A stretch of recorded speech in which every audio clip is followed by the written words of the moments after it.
I'm staying with a friend. I need some time alone. That's the final text from 19-year-old Katelin Akens' phone, sent after her ex-stepfather said he dropped her off at this mall metro station just 2 stops from Reagan Airport. She wouldn't answer texts, wouldn't answer phone calls. It was like that until her phone stopped working. Katelin's been missing for more than a year, but not without a trace. They said a worker had found her luggage on the side of the road, on River Road. They said it looked like it was tossed out the window. At the Spotsylvania County Sheriff's Station, a deputy presents Katelin's mom, Lisa, with the luggage. A blue canvas carry-on. Next thing we know, he's bringing out her suitcase.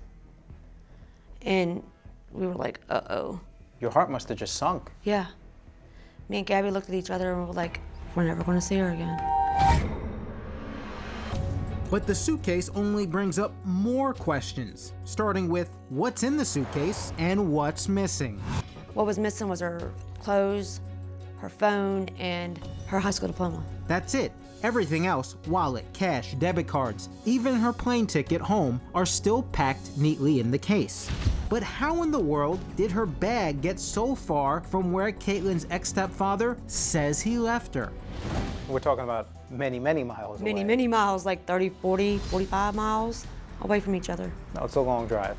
And Katelin does not drive either. She's never had a license. She's only had identification cards. Oh, what could have happened? Why was her suitcase on River Road, miles and miles away from Springfield Mall? Police want to know too.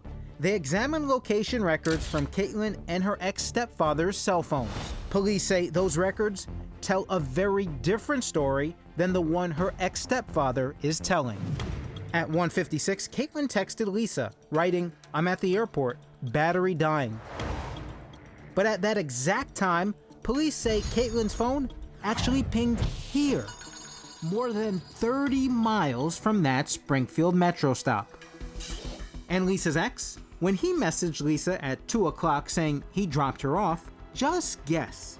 Police discover his phone pinged here, close to his home, but nowhere near the airport or the mall. What about Katelin's final text, saying she wants to be alone? Police say that's when Katelin's phone pings off a cell tower in Stafford, less than 15 miles from where her luggage was found. Whoever sent that message, because we don't know if it was her or not, has sent Amber a message and then me a message. And that was the last bit that was on her phone. According to Lisa, police believe Katelin never left the area around her former stepdad's house. What about cameras? There are cameras everywhere, certainly at Reagan Airport. There are cameras at the metro, the mall, any camera, anywhere.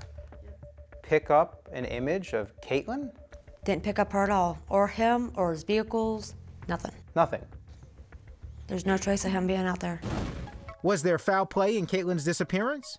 And authorities are wondering, did her stepfather, now being called a person of interest, potentially have a hand in it?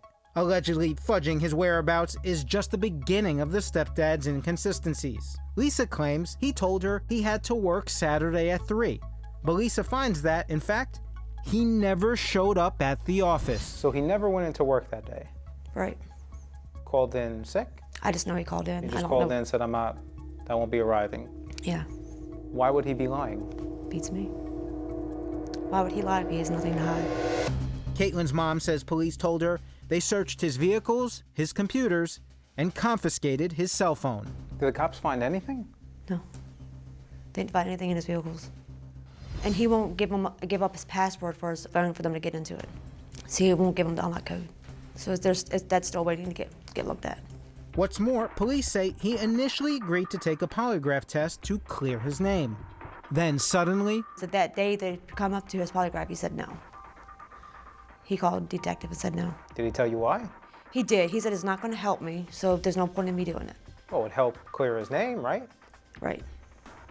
And I don't know why he still won't take it. I asked him in December if he'd go take the polygraph test to start talking. He still refuses.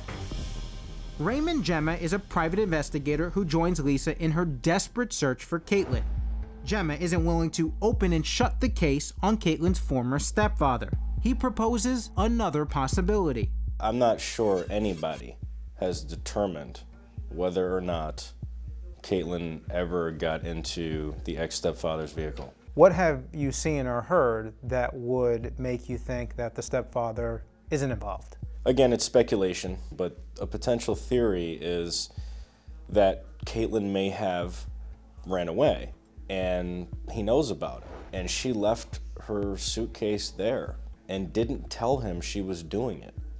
She could have left without him even knowing. That's a potential theory. And once he found out she's missing, it was kind of like an oh crap moment for him. Oh my God, her suitcase is here. I have to get rid of it. That theory has never been substantiated. In fact, cops won't say how they think Katelin's suitcase ended up in the woods. But what could prompt Katelin to suddenly ghost her friends and family? The answer may lie in more texts, one that paint a picture of the young girl in distress, who may have seen no choice but to run away.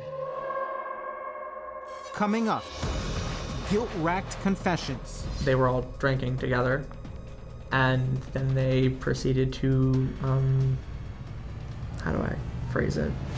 And You don't have to run away, sir. we track down the man who's gone tight-lipped on Katelin's disappearance. Hey, sir. Oh, now he's skipping out.